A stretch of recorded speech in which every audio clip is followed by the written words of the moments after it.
Hello everyone, आप सभी का फिर से स्वागत है। यह घटना चक्र साइंस का डिस्कशन है। हम लोग केमिस्ट्री को डिस्कस करें जिसमें आज का टॉपिक है ईंधन। सबसे पहले हम लोग ईंधन के बारे में डिस्कस करेंगे, इसके बाद इस पर आधारित प्रश्नों को भी एनालिसिस करेंगे। तो चलिए स्टार्ट करते हैं।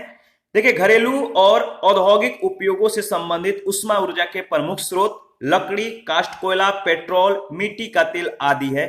ये पदार्थ ईंधन कहलाते हैं। अच्छा ईंधन वह होता है जो सहज उपलब्ध हो जाता है, जो आसानी से उपलब्ध हो जाता है, और यह सस्ता होता है और वायु में सामान्य दर से सुगमता पूर्वक जलता है। यह अधिक मात्रा में ऊष्मा उत्पन्न करता है और जलने के उपरांत कोई अवांछनीय पदार्थ नहीं छोड़ता। देखिए, संभवतः ऐसा कोई भी ईंधन नहीं है जिसे एक आदर्श ईंधन माना जा सके। इसके बाद है ईंधन दक्षता। ईंधन दक्षता क्या है, इसके बारे में देख लेते हैं। किसी ईंधन के 1 किलोग्राम के पूर्ण दहन से प्राप्त ऊष्मा की मात्रा उसका ऊष्मीय मान कहलाती है। ईंधन के ऊष्मीय मान को किलो जूल प्रति किलोग्राम मात्रा के द्वारा प्रदर्शित किया जाता है। ठीक है, और यहाँ पे जो है विभिन्न ईंधनों के ऊष्मीय मान दिए गए हैं, इसको ध्यान रखिएगा। ऊष्मीय मान जो है किलो जूल प्रति किलोग्राम में व्यक्त किया गया है। जैसे गोबर के उपले का ऊष्मीय मान 6000 से 8000 किलो जूल प्रति किलोग्राम होता है। लकड़ी का ऊष्मीय मान 17000 से 22000 किलो जूल प्रति किलोग्राम, कोयला का 25000 से 33000, पेट्रोल का 45000, मिट्टी का तेल का 45000, डीजल का 45000, मीथेन का 50000, सीएनजी का 50000, एलपीजी का 55000 और जैव गैस का जो ऊष्मीय मान होता है 35000 से 40000, और हाइड्रोजन का सबसे ज्यादा ऊष्मीय मान होता है कितना, 1,50,000 किलो जूल प्रति किलोग्राम। देखिए, ईंधन का बढ़ता हुआ उपभोग पर्यावरण पर हानिकारक प्रभाव डालता है। ठीक है, तो इनके बारे में देख लेते हैं। लकड़ी, कोयले और पेट्रोल जैसे कार्बन ईंधन बिना जले कार्बन कण छोड़ते हैं। यह सूक्ष्म कण खतरनाक प्रदूषक होते हैं जो दमा जैसे श्वास रोग उत्पन्न करते हैं। इन ईंधनों का अपूर्ण दहन कार्बन मोनोऑक्साइड गैस देता है। यह अत्यंत विषैली गैस है। कौन? Carbon monoxide gas. और बंद कमरे में कोयला जलाना खतरनाक होता है। उत्पन्न कार्बन मोनोऑक्साइड गैस से कमरे में सो रहे व्यक्ति की मृत्यु भी हो सकती है। अधिकांश ईंधनों के दहन से पर्यावरण में कार्बन डाइऑक्साइड गैस निकलती है। वायु में कार्बन डाइऑक्साइड गैस की अधिक मात्रा संभवतः जो है ग्लोबल वार्मिंग का कारण बनती है। ध्यान रखिएगा। इसके बाद देखिए, जो कोयला और डीजल है, कोयला और डीजल के दहन से सल्फर डाइऑक्साइड गैस निकलती है और यह अत्यंत दम घोटू और संक्षारक गैस है। इसके अतिरिक्त पेट्रोल इंजन नाइट्रोजन के गैसीय ऑक्साइड छोड़ते हैं। सल्फर और नाइट्रोजन के ऑक्साइड वर्षा जल में घुल जाते हैं तथा अम्ल बनाते हैं। ऐसी वर्षा जो होती है अम्ल वर्षा कहलाती है, जो फसलों, भवन और मृदा के लिए बहुत हानिकारक होती है। मोटर वाहनों में ईंधन के रूप में डीजल और पेट्रोल का स्थान अब सीएनजी यानी संपीड़ित प्राकृतिक गैस ले रही है, क्योंकि सीएनजी सल्फर और नाइट्रोजन के ऑक्साइडों का उत्पादन अल्प मात्रा में करती है। सीएनजी जो है एक अधिक स्वच्छ ईंधन है। इसके बाद है जीवाश्म ईंधन। जीवाश्म ईंधन के बारे में देख लेते हैं, इंपॉर्टेंट है।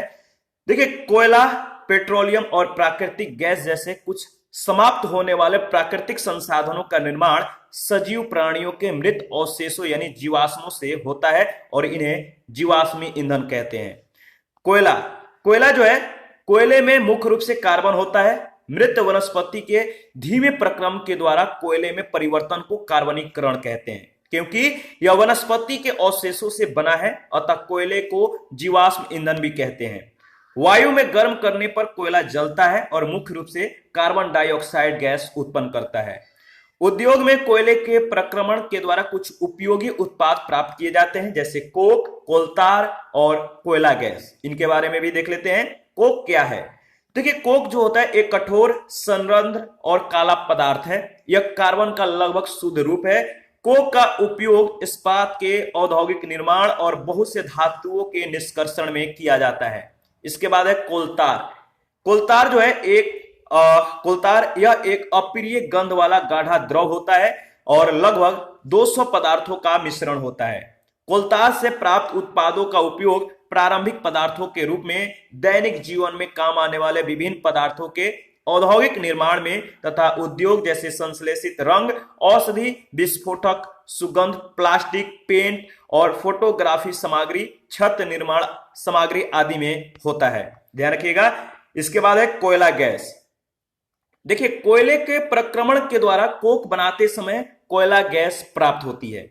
यह कोयला प्रक्रमण संयंत्रों के निकट स्थापित बहुत से उद्योगों में ईंधन के रूप में उपयोग की जाती है। कोयला ठोस जीवाश्मी ईंधन है और प्राथमिक रूप से कार्बन की अवसादी चट्टानों से बना होता है। कोयले की 5 प्रमुख श्रेणियां हैं, इसको ध्यान रखिएगा। कौन कौन से कोयले की 5 प्रमुख श्रेणियां हैं? पहला है पीट कोयला, दूसरा है लिग्नाइट कोयला जिसे भूरा कोयला भी कहते हैं, तीसरा है सब बिटुमिनस, चौथा है बिटुमिनस और बिटुमिनस को याद रखिएगा सॉफ्ट कोयला भी कहते हैं, और पांचवा है एंथ्रासाइट यानी कठोर कोयला।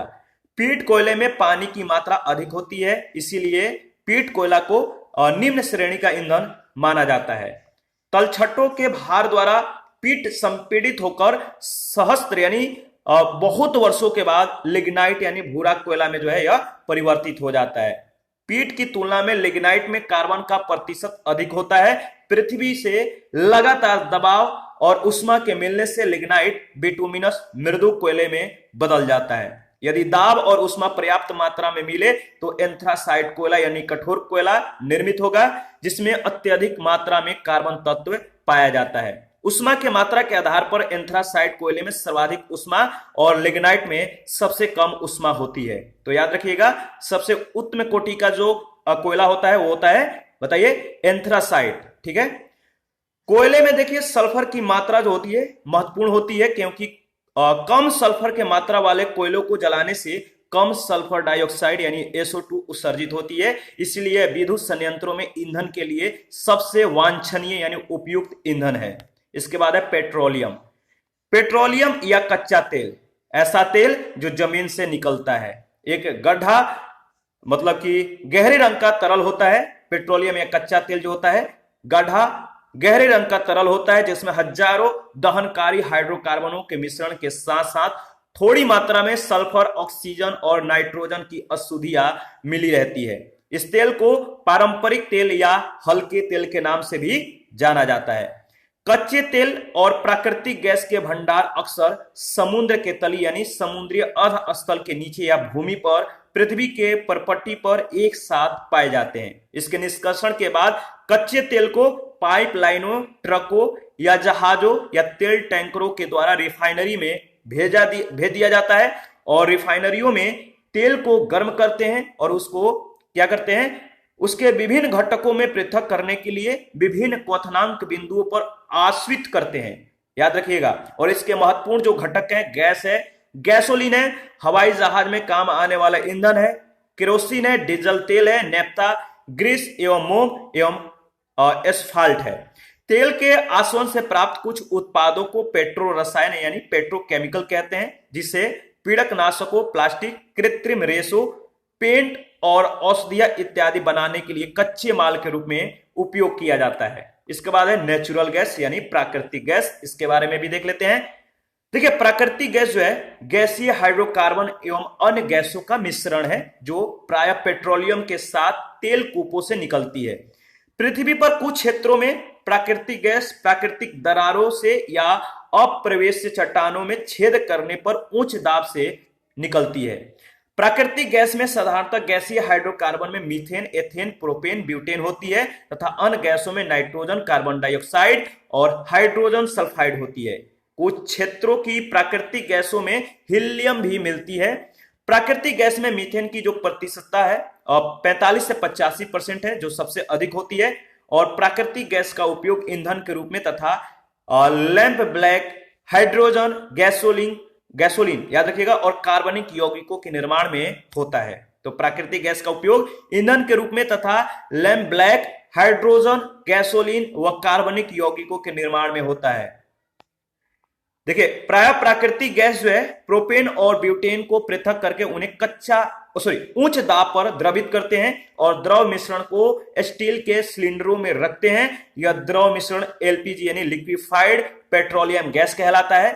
दाब हटाने पर यह द्रव पुनः गैसीय अवस्था में बदल जाता है। LPG का उपयोग प्रायः घरों में तथा होटलों में ईंधन के रूप में किया जाता है। ध्यान रखिएगा। पहला प्रश्न है, निम्न में से कौन प्राकृतिक ईंधन है? इसके बारे में कुछ ही सेकंड पहले हम लोगों ने डिस्कस किया है। इसका सही जवाब आप दीजिए।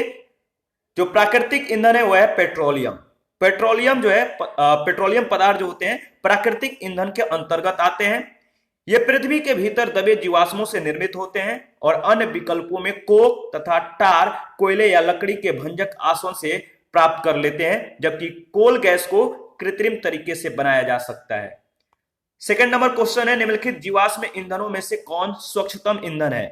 तो बताइए, निम्नलिखित जीवाश्म ईंधनों में से कौन स्वच्छतम ईंधन है? वो है आपका प्राकृतिक gas.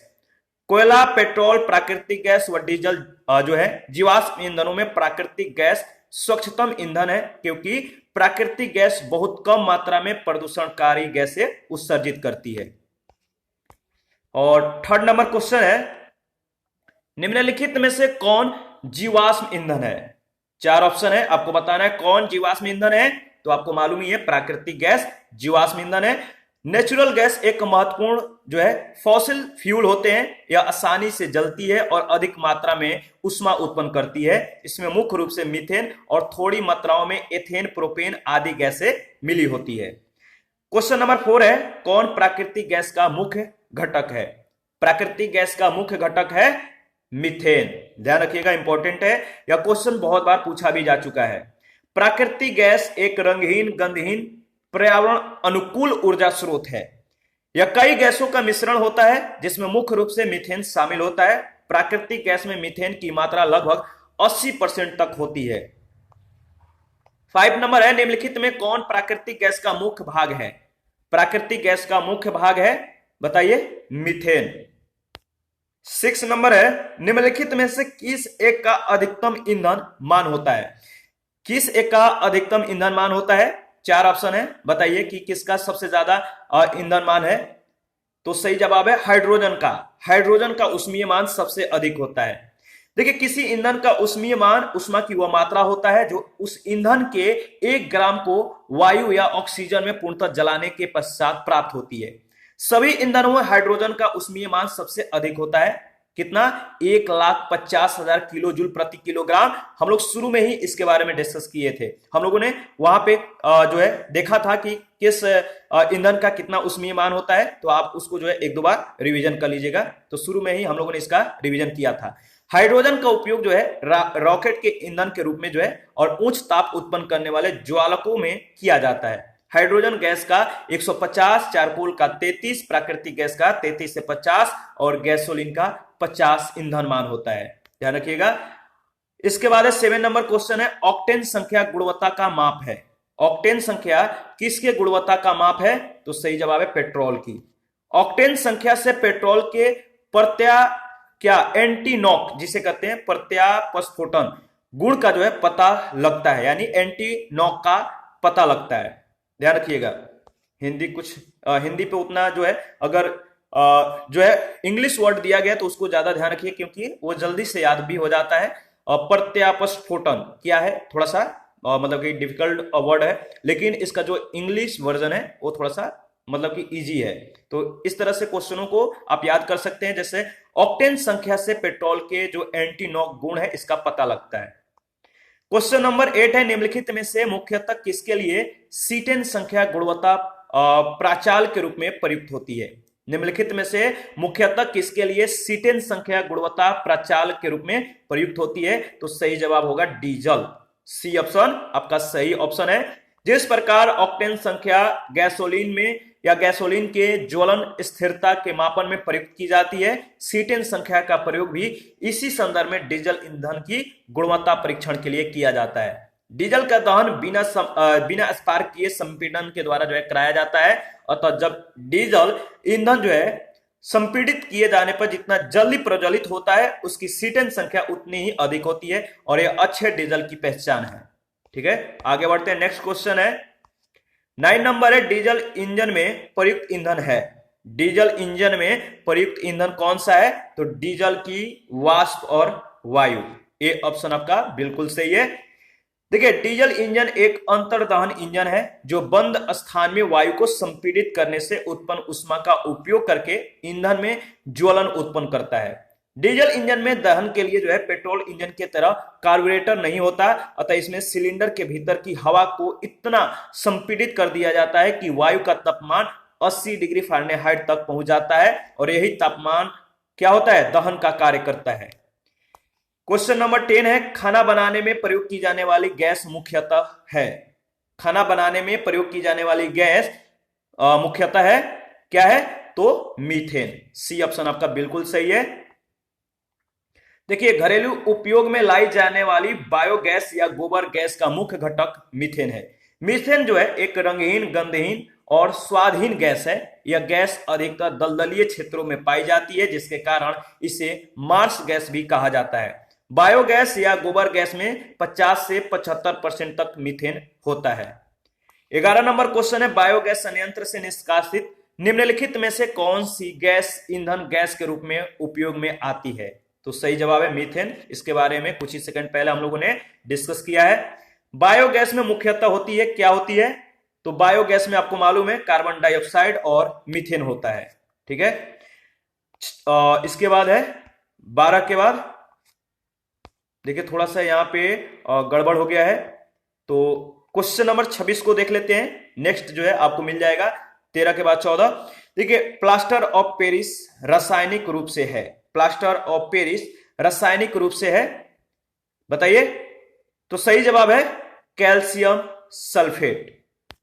Calcium sulphate, A option आपका बिल्कुल सही है। देखिए, माफी चाहूंगा, एक पेज जो है मिसिंग हो चुका है, तो इसको छोड़ते हैं। 26 नंबर में आपको बताना है, क्योंकि इसके बारे में हम लोगों ने डिस्कस कर लिया है कि प्लास्टर ऑफ पेरिस का रासायनिक रूप से है तो कैल्शियम सल्फेट। देखिए, अर्ध जल योजित कैल्शियम सल्फेट को सामान्यतः प्लास्टर ऑफ पेरिस कहते हैं और यह एक सफेद चूर्ण है। इसका उपयोग सल क्रिया में पट्टियों के रूप में होता है। इससे मूर्तियां तथा मूर्तियों के सांचे भी बनाए जाते हैं। इसका सूत्र CaSO4 हाफ H2O यानी कैल्शियम सल्फेट हेमीहाइड्रेट है। ध्यान रखिएगा।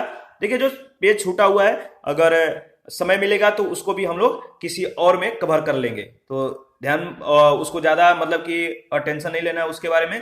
तो जो चीजें हैं उसके बारे में देखना है, ज्यादा मिसिंग नहीं हुआ है। करीब 5 से 6 क्वेश्चन जो है मिसिंग हो रहा है, मतलब एक जो पेज है पूरी तरह से एक पेज, जिसमें आप कह सकते हैं कि 8-9 क्वेश्चन होंगे जो कि मिसिंग हो रहा है। तो इसको हम लोग बाद में कवर भी कर लेंगे, तो ज्यादा चिंतित मत होइएगा। क्वेश्चन नंबर 27 है, प्लास्टर ऑफ पेरिस बना होता है। तो प्लास्टर ऑफ पेरिस बना होता है, किसका बना होता है, तो जिप्सम का। देखिए, ये क्वेश्चन जो है बहुत ज्यादा महत्वपूर्ण है। यह क्वेश्चन जो है बार बार पूछे ही जाते रहते हैं, तो इसको ध्यान रखिएगा। प्लास्टर ऑफ पेरिस का जो रासायनिक सूत्र है कैल्शियम सल्फेट हेमीहाइड्रेट है। जिप्सम का यह बना होता है। इसका उपयोग सल क्रिया में पट्टियों के रूप में होता है और इससे मूर्तियां और मूर्तियों के सांचे भी बनाए जाते हैं। क्वेश्चन नंबर 28 है, प्लास्टर ऑफ पेरिस का सूत्र क्या होता है, तो आपको मालूम है CaSO4 हाफ H2O। ठीक है, तो ध्यान रखिएगा। आगे बढ़ते हैं। क्वेश्चन नंबर 29 है, डॉक्टर, कलाकार एवं मूर्तिकार कैल्शियम सल्फेट का उपयोग करते हैं, जिसका लोकप्रिय नाम है, क्या नाम है, तो आपको मालूम है plaster of Paris. D option is right option. Question number 30 है, मोनाजाइट किसका अयस्क है। मोनाजाइट किसका अयस्क है, तो ध्यान रखिएगा थोरियम का। मोनाजाइट थोरियम, लैंथेनम और सीरियम का मिश्रण है। भारत में यह केरल के तट पर जो है पर्याप्त मात्रा में पाया जाता है। तो थोरियम कहां पे मिलता है, केरल के जो समुद्री तटीय क्षेत्र है यहां पे पर्याप्त मात्रा में पाया जाता है। ध्यान रखिएगा। इसके बाद है क्वेश्चन नंबर 31, माइका क्या है। माइका है क्या है, तो माइका देखिए उष्मा का चालक तथा विद्युत का कुचालक होता है। अभ्रक जो है एक महत्वपूर्ण गैर धात्वीय खनिज है। माइका जो है इसी को अभ्रक कहते हैं और यह एक जो है महत्वपूर्ण गैर धात्वीय खनिज है। यह उष्मा का चालक तथा विद्युत का कुचालक होता है। इसका उपयोग मुख्यतः विद्युत उद्योगों में किया जाता है, क्योंकि इसमें विद्युत रोधन क्षमता अधिक होती है। यह उष्मा वोल्टेज को भी सह सकता है और इससे ऊर्जा क्षय भी कम होता है। अभ्रक की जो कह सकते हैं पारघुतिक शक्ति जो होता है, पारघुतिक शक्ति या जो भी है, जो डाइलेक्ट्रिक जो स्ट्रेंथ है, यह रासायनिक स्थिरता इसमें अधिक होती है और इसे संधारित्र यानी कैपेसिटर्स जो है या अधिक वोल्टेज के वैद्युत उपकरणों के लिए इंसुलेटर के निर्माण में प्रयुक्त किया जाता है। तो ध्यान रखिएगा। क्वेश्चन नंबर 32 है, निम्न में से किस उद्योग में अवरक कच्चे माल के रूप में प्रयुक्त होता है? किस उद्योग में अवरक कच्चे माल के रूप में प्रयुक्त होता है? तो आपको मालूम है वैद्युत। किसमें? तो जो वैद्युत क्षेत्र है या वैद्युत उद्योग है, इसमें अवरक जो होता है कच्चे माल के रूप में ज्यादा से ज्यादा प्रयुक्त होता है, जो कि इंपॉर्टेंट भी है। 33 नंबर क्वेश्चन है, निम्नलिखित द्रवों में कौन सा ऊष्मा का बहुत अच्छा चालक है? निम्नलिखित द्रवों में से कौन सा ऊष्मा का बहुत अच्छा चालक है? तो आपको मालूम है सही जवाब होगा पारा। धातुएं ऊष्मा की अच्छी चालक होती हैं। धातुएं अधिकांश जो है ठोस होती है, परंतु पारा जो है एक ऐसी धातु है जो साधारण ताप पर द्रव अवस्था में विद्यमान रहती है। तो दिए गए विकल्प में पारा जो है द्रव अवस्था में धातु होने के कारण ऊष्मा का सबसे अच्छा चालक है। तो इसको जो है अपवाद में रखा गया है। जो पारा है एक धातु है, लेकिन अधिकांश धातु जो होते हैं ठोस होते हैं। ठीक है, ध्यान रखिएगा। 34 नंबर क्वेश्चन है, निम्नलिखित में से कौन ऊष्मा का सर्वाधिक उत्तम चालक है? तो आपको मालूम ही है ऊष्मा का सर्वाधिक उत्तम चालक है पारा। बी ऑप्शन आपका बिल्कुल सही है। जो ऑप्शन दिया गया उसी का अनुसार जो है आपको जवाब देने हैं। 35 नंबर क्वेश्चन है, निम्न धातुओं में से कौन सामान्य ताप पर द्रव है? तो आपको मालूम ही है सही जवाब है पारा। इसके बाद 36 नंबर भी वही क्वेश्चन है, निम्नलिखित में से कौन सी धातु सामान्य तापमान पर द्रव अवस्था में है? निम्नलिखित में से कौन सी धातु सामान्य अवस्था पर द्रव अवस्था में मिलती है? इसका सही जवाब होगा पारा, सी ऑप्शन।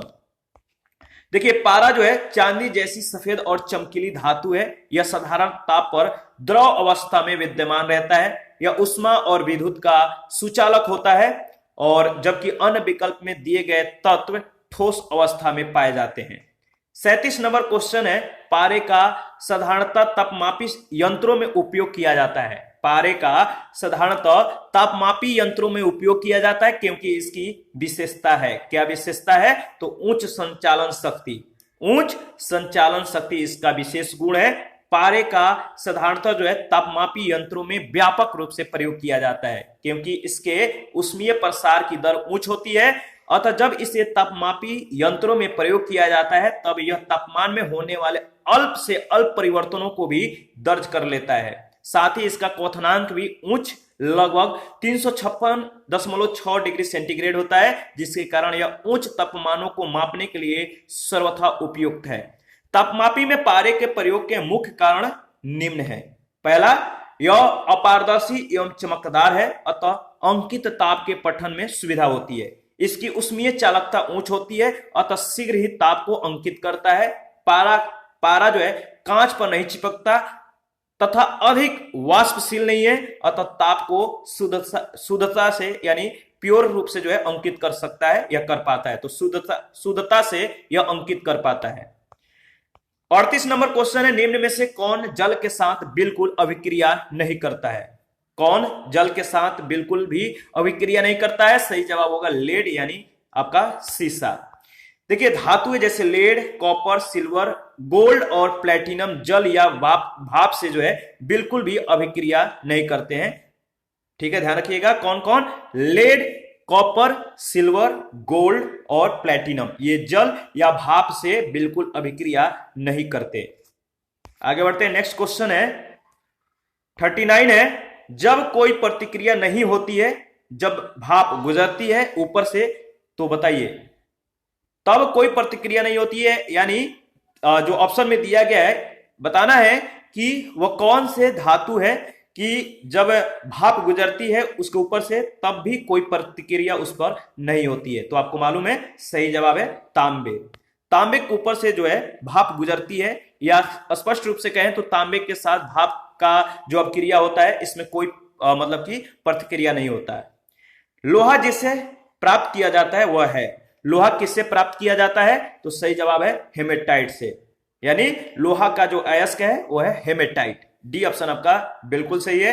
हेमेटाइट जो है इससे लोहा प्राप्त होता है, जबकि मोनाजाइट रेत से थोरियम प्राप्त होता है और पिच ब्लेंड से यूरेनियम प्राप्त होता है। तो ध्यान रखिएगा हेमेटाइट से लोहा, मोनाजाइट रेत से यानी जो मोनाजाइट रेत है, जो बालू है, इससे थोरियम, और पीच ब्लेड है, इससे यूरेनियम की प्राप्ति की जाती है। 41 है, निम्नलिखित लौह अयस्कों में से बैलाडीला में किसका खनन होता है? निम्नलिखित लौह अयस्कों में से बैलाडीला में किसका खनन होता है? तो हेमेटाइट का। बैलाडीला खान जो है छत्तीसगढ़ के दंतेवाड़ा जिले में स्थित है। यहां जो है हेमेटाइट लौह अयस्क का खनन किया जाता है। हेमेटाइट उच्च गुणवत्ता वाला लौह अयस्क है। यह मुख्य रूप से छत्तीसगढ़, झारखंड, उड़ीसा, असम, बिहार आदि राज्यों में पाया जाता है, जबकि अपेक्षाकृत कम गुणवत्ता वाले मैग्नेटाइट लौह अयस्क की प्राप्ति गोवा, कर्नाटक, आंध्र प्रदेश, केरल और तमिलनाडु आदि राज्यों में होती है। 42 में देखिए आपको सूची 1 सूची 2 के साथ मिलान करना है, ठीक है। तो इसके बारे में ऊपर में भी हम लोगों ने डिस्कस किया है। तो इसका सही जवाब क्या होगा आप बताइए, कमेंट करके बताइए इसका सही जवाब क्या होगा। देखिए इसका सही जवाब है डी ऑप्शन, ठीक है। इसके बारे में देख लेते हैं। देखिए चांदी जो है, चांदी उष्मा तथा विद्युत की सर्वोत्तम चालक होती है। भूपर पट्टी में सबसे अधिक मात्रा में पाई जाने वाली धातु जो है एल्यूमिनियम है। स्वतंत्र अवस्था में सोना मुलायम, बहुत तन्य तथा अघातवर्ध यानी धातु का वह गुण जिसके कारण उसे आसानी से पतली चादरों में पीटकर परिवर्तित किया जा सकता है, वही अघातवर्ध कहलाता है, ठीक है। तो और सीसा जो है उष्मा का न्यूनतम संचालक होता है, ध्यान रखिएगा। 43 है, निम्न में से किस पदार्थ की विद्युत चालकता सबसे ज्यादा होती है? तो आपको मालूम है चांदी की विद्युत चालकता सर्वाधिक होती है। 44 है, एल्यूमिनियम बनाने के लिए कौन से मुख्य खनिज का प्रयोग होता है? तो देखिए एल्यूमिनियम बनाने के लिए मुख्य खनिज का जो प्रयोग होता है वो होता है बक्साइट। यानी जो बक्साइट है एल्यूमिनियम का एक मुख्य अयस्क है, यानी इसका जो सूत्र होता है इसको भी ध्यान रखिएगा, Al2O3 × 2H2O। देखिए बक्साइट जो है एल्यूमिनियम का जो है मुख्य अयस्क है, जो एल्यूमिनियम के जल योजित ऑक्साइड के रूप में पाया जाता है। यह प्रधानतः गेप्साइट, बोमाहाइट और डायस्पोरा का सम्मिलित रूप है। यह सर्वप्रथम दक्षिणी फ्रांस में लेस बॉक्स नामक स्थान पर या स्थल पर जो है पाया गया और इसीलिए इसका नामकरण बॉक्साइट किया गया। एल्यूमिनियम धातु का निष्कर्षण मुख्यतः जो है बॉक्साइट अयस्क से विद्युत अपघटन विधि के द्वारा किया जाता है। 45 है, निम्न में से किस धातु को प्राप्त करने के लिए बॉक्साइट अयस्क है? तो आपको मालूम है जो बॉक्साइट अयस्क है किस धातु को प्राप्त करने के लिए है? तो एल्यूमिनियम, सी ऑप्शन। बॉक्साइट अयस्क है किसका? तो एल्यूमिनियम का, बी ऑप्शन आपका बिल्कुल सही है। और 47 नंबर है, एल्यूमिनियम धातु को प्राप्त किया जाता है। एल्यूमिनियम धातु को प्राप्त किया जाता है किससे? तो बॉक्साइट से। देखिए पीच ब्लेंड से यूरेनियम की प्राप्ति होती है, ग्रेफाइट से कार्बन, बॉक्साइट से एल्यूमिनियम और अर्जेंटाइट, इसको ध्यान रखिएगा, इससे चांदी की प्राप्ति होती है। 48 है, निम्नलिखित में से कौन सा उद्योग बॉक्साइट को मुख्य कच्चा माल के रूप में उपयोग करता है? कौन सा उद्योग बॉक्साइट को मुख्य कच्चा माल के रूप में जो है उपयोग करता है? इसका सही जवाब होगा एल्यूमिनियम। देखिए बॉक्साइट जो है एल्यूमिनियम का मुख्य अयस्क है। इसका रासायनिक सूत्र Al2O3NH2O होता है। एल्यूमिनियम उद्योग में बॉक्साइट मुख्य कच्चा माल के रूप में प्रयुक्त होता है। 49 है, निम्नलिखित में से कौन सा युग्म सही सुमेलित नहीं है? कौन सा युग्म सही सुमेलित नहीं है? सही जवाब होगा कॉपर का संबंध जो है सीनेबार से दिया गया है, जो कि सही सुमेलित नहीं है। इसके बारे में देख लेते हैं। एल्यूमिनियम का संबंध बॉक्साइट से है, कॉपर यानी तांबा का क्यूप्राइट से है, पारा या मरकरी जो है सीनेबार, जिंक या जस्ता का संबंध कैलामाइन से है और आयरन यानी लोहा का हेमेटाइट से है।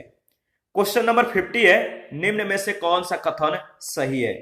एक कथन सही है जो कि आपको बताना है, 4 कथन दिए गए हैं।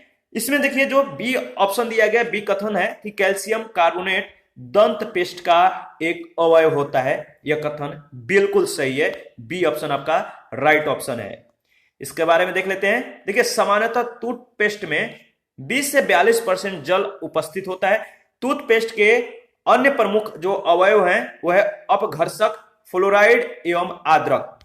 सामान्यतः टूथपेस्ट में जो है अपघर्षक की मात्रा 50% तक होती है। अपघर्षक में एल्यूमिनियम हाइड्रोक्साइड और कैल्शियम कार्बोनेट के जो है अविलेय कण शामिल होते हैं। सामान्यतः नाभिकीय रिएक्टरों में उच्च दाब पर सामान्य जल या ड्यूटेरियम ऑक्साइड का शीतलक के रूप में प्रयोग किया जाता है, जबकि जो है आपका फास्ट ब्रीडर टेस्ट रिएक्टर में शीतलक के रूप में गलित सोडियम का प्रयोग होता है।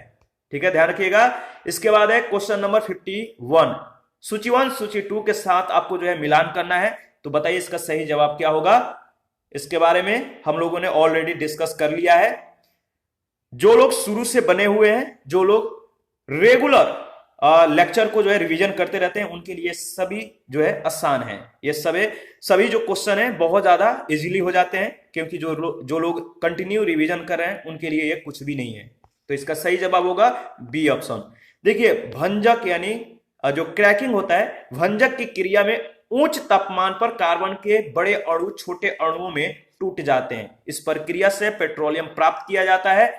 प्रगलन तांबे के अयस्क से शुद्ध तांबा प्राप्त करने की रासायनिक विधि में प्रयुक्त एक प्रक्रिया है। हाइड्रोजनीकरण प्रक्रिया में खाद्य तेलों पर निकेल उत्प्रेरक की उपस्थिति में हाइड्रोजन प्रवाहित करने पर वह वनस्पति घी में परिवर्तित हो जाता है। वलनिकीकरण एक रासायनिक प्रक्रिया है जिससे गंधक या इसी प्रकार का कोई दूसरा पदार्थ मिला देने से रबर या संबंधित बहुलकों को अपेक्षाकृत अधिक टिकाऊ पदार्थ में बदल दिया जाता है। और 52 में भी आपको जो है सूची 1 सूची 2 के साथ मिलान करना है। ठीक है, तो बताइए इसका सही जवाब क्या होगा। हीरा सूची 2 में किसके साथ मिलान करेगा। तो हीरा जो है एक कार्बन का प्रूफ है, आपको मालूम है। इसके बाद जो संगमरमर है, बताइए बालू और माणिक्य, इसका संबंध किस किस से है। तो देखिए इसका सही जो जवाब है आपका डी ऑप्शन। हीरा जो है प्राकृतिक रूप से प्राप्त सबसे कठोर पदार्थ है।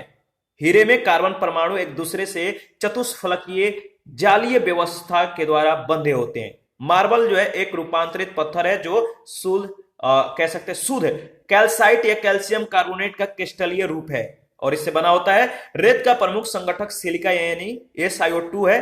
मणिक या रूबी गुलाबी या लाल रंग का एक रत्न है। मुख्यतः क्रोमियम तत्व की उपस्थिति के कारण इसका रंग लाल होता है। रूबी का मुख्य जो है संगठक एल्यूमिनियम Al2O3 है। साथ ही इसमें अल्प मात्रा में क्रोमियम आयन भी उपस्थित होता है। 53 है, निम्नलिखित में से क्या जल से हल्का होता है। निम्नलिखित में से क्या जल से हल्का होता है। तो आपको मालूम है सोडियम जो है जल से हल्का है। सोडियम का सापेक्षिक घनत्व 0.97 होता है। जल से हल्का होने के कारण यह जल पर तैरने लगता है। इसके बाद है 54, नीचे दिए गए पदार्थों का उनके घनत्व के आरोहिक क्रमानुसार सही अनुक्रम कौन सा है। तो सोना, इसके बाद पारा, इस्पात, यानी बी ऑप्शन आपका बिल्कुल सही है। देखिए यहां पे घनत्व दिया गया, सोना का ग्राम सेंटीमीटर क्यूब में दिया गया है, यानी जो घनत्व है ग्राम सेंटीमीटर में 19.3 और किलोग्राम प्रति मीटर क्यूब में जो है 19 यानी 19,300 और पारा का 13.6 किलोग्राम में 13,534 और इस्पात का 7.8 और किलोग्राम प्रति जो घन मीटर है वह 7,870। तो इस प्रकार घनत्व का जो आरोही क्रम है सोना, इसके बाद पारा, इस्पात, ध्यान रखिएगा।